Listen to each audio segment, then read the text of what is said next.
बिहार विधानसभा का मैं बात करूँ तो बिहार विधानसभा चुनाव को लेकर तारीखों का ऐलान हो गया है और मैं बात करूँ तो 6 नवंबर और 11 नवंबर को मतदान होना है। यानी 6 नवंबर को पहला चरण में और 11 नवंबर को दूसरी चरण में मतदान है। वही मैं बात करूँ की जो बात करें 14 नवंबर को होगी, लेकिन उसी बीच में बात करूँ तमाम पार्टी का तो लगभग मैं बात करूँ बीजेपी का तमा या आरजेडी का तो लगभग पहली सूची उनकी जारी हो चुकी है। लेकिन मैं बात करूँ एक कांग्रेस की तो अभी तक एक भी सूची जारी नहीं हुई है और ना ही अभी तक मंथन क्लियर हो पाया है जो कौन प्रत्याशी कौन सी विधानसभा से सीट मिलेगा और कौन सी प्रत्याशी कहां से चुनाव लड़ेंगे, बिहार में कौन सी विधानसभा से चुनाव लड़ेंगे। मैं बात करूं कल भी सीईसी की कांग्रेस की बैठक थी, लेकिन उस पे भी कोई ठोस कदम नहीं उठा पाए। लेकिन फिर आज इंदिरा भवन में उनकी सीईसी की दूसरी बैठक थी, उसमें मैं बात करूं तो कांग्रेस बिहार कांग्रेस के प्रदेश अध्यक्ष राजेश राम भी मौजूद रहे, शकील अहमद खान भी मौजूद थे, पूर्व प्रदेश अध्यक्ष मदन मोहन झा भी मौजूद थे,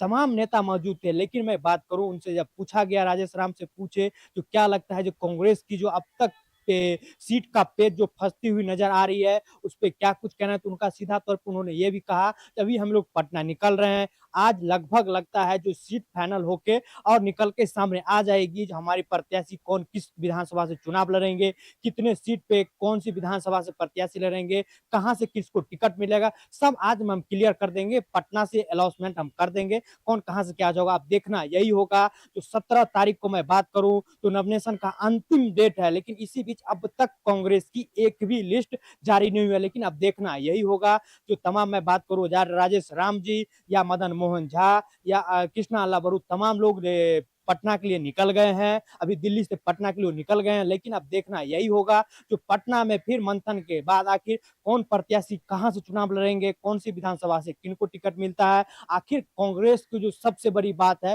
जो अब तक वो देखना होगा जो कांग्रेस कितने सीट पे अपने प्रत्याशी को उतारती है, या आरजेडी के साथ जो कहीं ना कहीं ये भी देखने को आती थी जो मंथन यानी संतुलन बैठ नहीं पा रही है, वो भी देखने को मिलेगा। मैं वही बीच में बात करूं मुकेश सहनी का तो उनका ये भी कहना था जो इंडिया गठबंधन की सरकार बनती है तो डिप्टी सीएम की सीट मिलना चाहिए। तो अभी देखना यही होगा। मैं बात करूं राजेश राम जी पटना के लिए निकल गए हैं, अब देखना ये होगा जो कांग्रेस कितने सीट पे चुनाव लड़ती है और कौन सी प्रत्याशी को कहां से सीट मिलती है, कौन उम्मीदवार होता है, देखना यही होगा। फिलहाल देखिए जो राजेश राम जी जब पूछा गया तो उनका क्या कहना है देखिए। हम लोग टोटल कल भी बताया था कुछ कुछ डॉकेट हमारे बचे हुए थे सभी 6 सीटों के लिए। उस पे जो उप समितियां थी जो कुछ पार्ट रह गए थे उसको हम लोगों ने आज क्लियर कर दिया और क्लियर करने के बाद हम लोग आगे आज जा रहे हैं पटना। पटना हम लोग बात करके सभी सीटों के घोषणा कर आज फाइनल हो जाएगा। करीब करीब आज तो जा ही रहा है, आज तो जा ही रहा है। लिस्ट बहुत जल्दी आएगा, लिस्ट के लिए तो आए हैं। नॉमिनेशन कब कर रहे हैं? ठीक है हम बता देंगे। जिन सीटों पर को लेकर क्या राय बनी है कांग्रेस और आरजेडी में, क्या है या सब नहीं है? राय हम लोग संयुक्त रूप से बता देंगे, क्योंकि देखिए अलग अलग पॉइंट से है, हमारे पार्टनर सब है तो सबका पॉइंट ऑफ व्यू के साथ एक साथ है। हम लोग चार पाँच वो सब घोषणा एक साथ, सब घोषणा हमने सभी चूंकि हमारा इंटरनल पार्ट ऑडिट करना था सभी उम्मीदवारों के लिए सभी सीटों के लिए, और उस सीट पर हम लोग बच गए थे। कल करीब 10 सीट बचे हुए थे, उस पर हम लोग विमर्श कर करके और क्या कांग्रेस की सीटें 54 से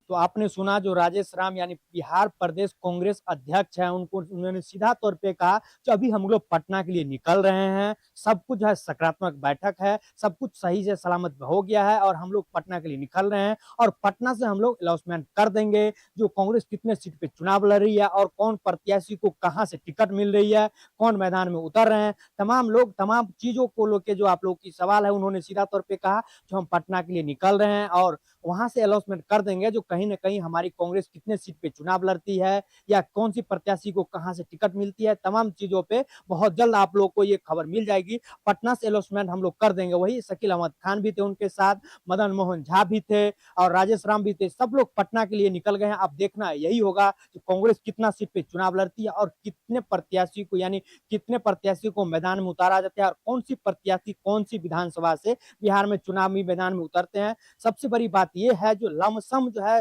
तमाम मैं पार्टी का बात करूं तो कहीं ना कहीं सबका जो है सो पहली लिस्ट उम्मीदवार को लेके जारी हो गया है। अब तक जो पेच फंसा हुआ है, कहीं ना कहीं कांग्रेस का ही पेच फंसा हुआ है। टिकट को लेके कौन सी विधानसभा से कौन सी प्रत्याशी को टिकट मिलेगा, या कितने सीट पे जो कांग्रेस चुनाव लड़े। क्योंकि मैं पिछले बार का मैं बात करूं 2020 का, तो कांग्रेस कहीं ना कहीं 60 सीट पे चुनाव लड़ी थी। लेकिन इस बार वही देखना होगा जो कितने सीट पर कांग्रेस चुनाव लड़ती है, क्योंकि लगातार बैठकों की दौड़ जारी है, बैठक पे बैठक हो रही है। कल भी सीईसी की बैठक हुई थी, आज भी फिर सीईसी की बैठक हुई है इंदिरा भवन में। लेकिन फिर भी कहीं ना कहीं ये नहीं क्लियर निकल के आया, या ठोस कदम ये नहीं उठ पाया कि कांग्रेस कितने सीट पे चुनाव लड़ेगी, या कौन सी प्रत्याशी को कहां से टिकट मिल रही है। लेकिन राजेश राम ने सीधा तौर पे कहा है जो हम लोग ये पटना के लिए निकल रहे हैं, वहां से तमाम अनाउंसमेंट कर देंगे जो कौन सी प्रत्याशी को कहां से टिकट मिल रही है, या जो कांग्रेस कितने सीट पे चुनाव लड़ रही है।